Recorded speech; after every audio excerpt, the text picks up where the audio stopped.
Hare Krishna, Krishna Krishna, Hare Hare, Hare Rama, Hare Rama,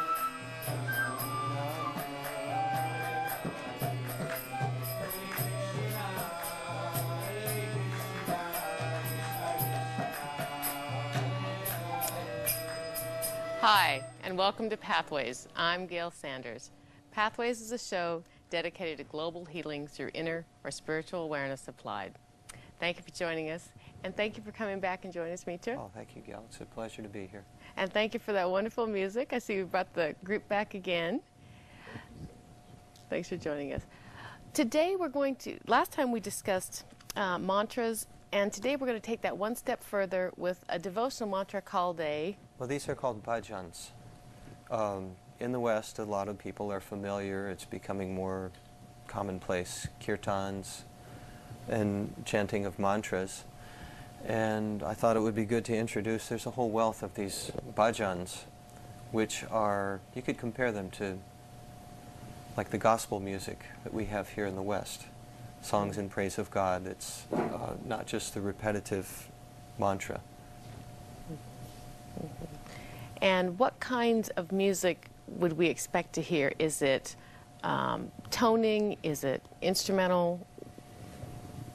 Well, it's instrumental, just like what we just did. There's a melody to it, and within these songs, there's descriptions and some of the teachings that God gives us.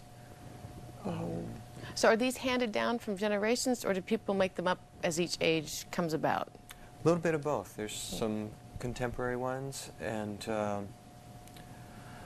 a lot of them are very, very traditional. In fact, this tradition goes way back in the Sanskrit language, which is, we could compare that to Latin in our Western languages. The Sanskrit language is like the language of the very intelligent, educated people. And for a long, long time, most of these songs were only written in Sanskrit. But about 500 years ago, during the Renaissance period, they were having a Renaissance in India as well. And some of these saints, they said, why don't we give these songs to the common people? Let's write them, let's translate them into their common language. And so, about 500 years ago, there was a wealth of writers all over India in all different languages. Gujarati, Bengali, South India, North India. And so our teacher, our guru, Bhaktivedanta Swami Prabhupada, we have his picture here in this book. He was from Bengal, and so the bhajans that he brought to us were in that language. And do you know Bengal? Is that... Bengali, well, I know a few words. Enough to sing? Enough to sing, yeah. These, mostly I've learned Bengali just from these songs. We would sing them in the temple, in the ashram, and get absorbed in them. And just like with songs in English, there's songs that throughout your life, they have some kind of meaning to you. They strike a chord in you. They bring back some memory of a certain time in your life and different things that are associated with that. So these songs also serve that purpose. Deep within us, we want to strike these kind of chords and bring up these kinds of memories. And so many songs, we try to get them out of our head. So the ones that strike a chord and we don't want to hear it again. Yes, and some little jingle from a commercial, and it screws its way into our brain, and you just can't get it out of there no matter how hard you try. So we want to try to attach things onto our mind that are actually beneficial for us. So that's one of the functions of these types of songs. So the song that I brought here today was relatively recent. It was written, by Bhakti-Vinod Thakur. I have his picture here. In fact, we put his picture on the songbook. He was in the 1800s. He was a great teacher, and along with writing all of these songs, he wrote several books. He was a court magistrate. He had a very full schedule. He only slept about 3 hours at night. He raised 11 children who, many of them became great spiritual teachers. So he was very busy. And these songs have become quite an institution within Bengal.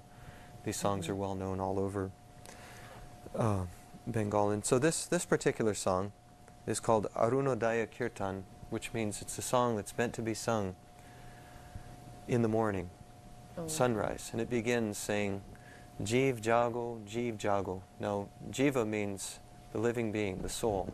It's not addressing the body. It's addressing the soul. And Jago means wake up. So wake up. Wake up your soul. Wake up your soul.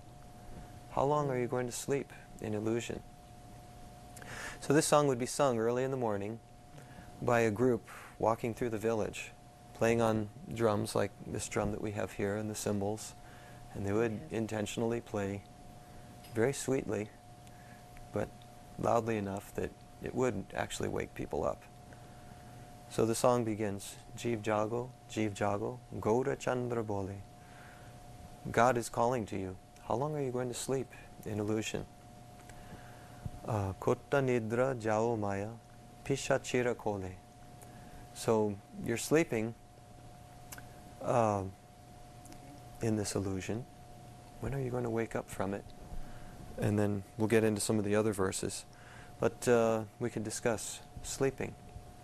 At night we dream, and when we wake up we say, oh, boy, I'm glad it was just a dream.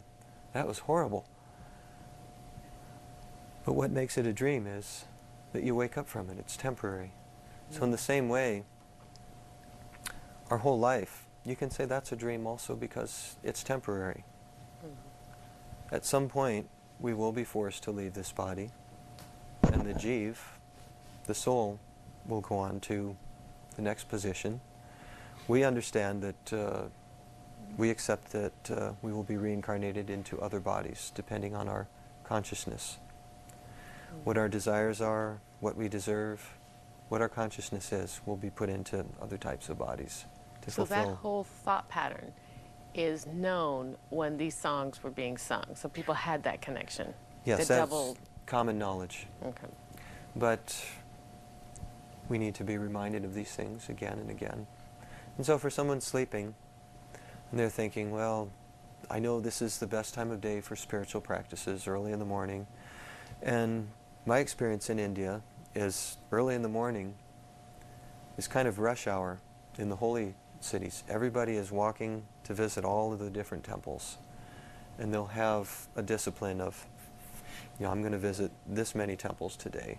And that's what they structure their life around. I'm going to visit the temple, feel the spiritual atmosphere in the temple, go there and pay my respects, and then go to the next temple.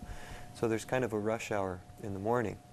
Everybody's out wandering around, going to all these different temples. And later on in the day when it gets warm and the other activities come in, then that doesn't go on quite as much, although there still is a lot of activities in the temples.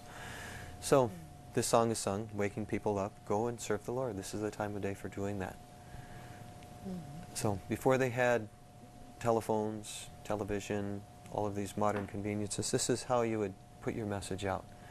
Is you would write a song, you'd go out on the street, you'd bang on a drum, you'd draw a crowd, and people would hear your message. Yes, yes.